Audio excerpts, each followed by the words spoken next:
Yo, what's up mga kauragon? So eto na, dinner na. Ito ang ating putahe ngayon. Nakita nyo, kung tawagin yan sa amin ay pikadilyong prito. So eto na, handa na yung ating tilapia. Tilapia ang gamit natin. Ayan, meron tayong daing na tilapia at ihanda na natin yung ating mga sangkap.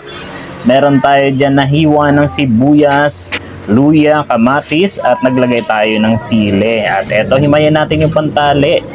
Yan ang ginagamit nating pantali, dahon ng saging at eto na, medyo hindi na durog yung ating, kaya ang ating kamatis, kaya kinamay ko na. Medyo hindi nagkautas-utas pala, ayun. Pero malinis yung kamay ko mga kauragon na, malinis yan dahil naghuhugas tayo.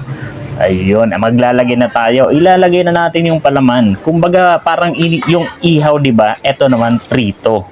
Kaya ang tawag nito sa amin sa Bicol ay pikadilyong prito. Kasali rin to sa mga handaan kapag may mga okasyon, lalo na kung piyesta. Kasali yan mga kauragon. Sausaw mo sa ketchup. Naku, napakasarap ito.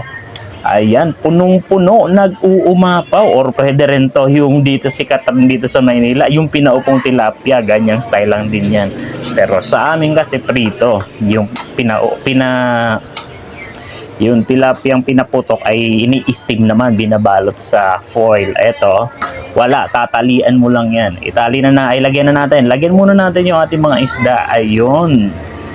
Nakikita nyo. Nakikita nyo, nag-uumapaw.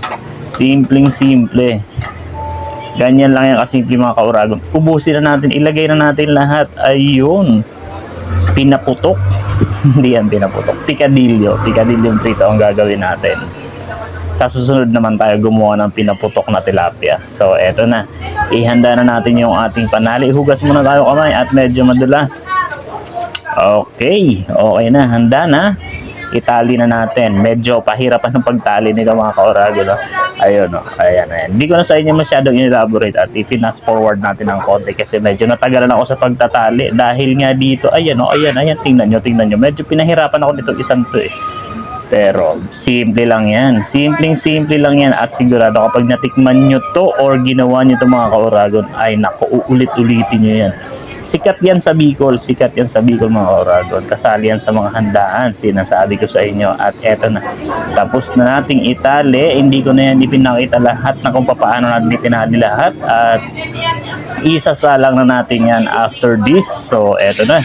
Isa lang na natin. Ayun, nakasalang na agad-agad. Simpleng-simple. Isa-isa lang para hindi magkadikit-dikit. Medyo malalaki yung ating tilapia. Kaya mahihirapan tayo magbaliktad niya. So, eto na. Tinitingnan ko na kung pwede na. At mahirap naman yung masunog. Okay. Ayan. Suabing-suabe. Tingnan nyo yung kabilang side. Tingnan nyo.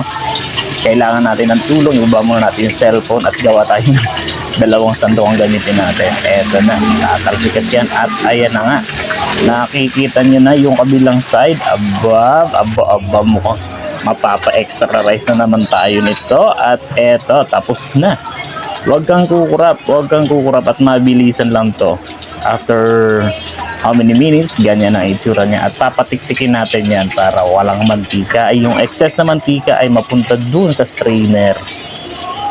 Ganyan lang yan. At magsasalang naman tayo ng panibago after nyan. Pasunod-sunod lang mga kauragon. At ayan, subaybayan nyo hanggang dulo para matutunan nyo.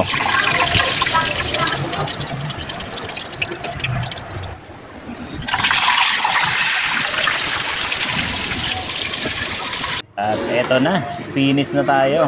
Bali 3 piraso na lang yung ating ginawa at pinakita ko na nga sa inyo kanina. In-upload ko yung sweet and spicy naman. So that's all. Thank you and paalam.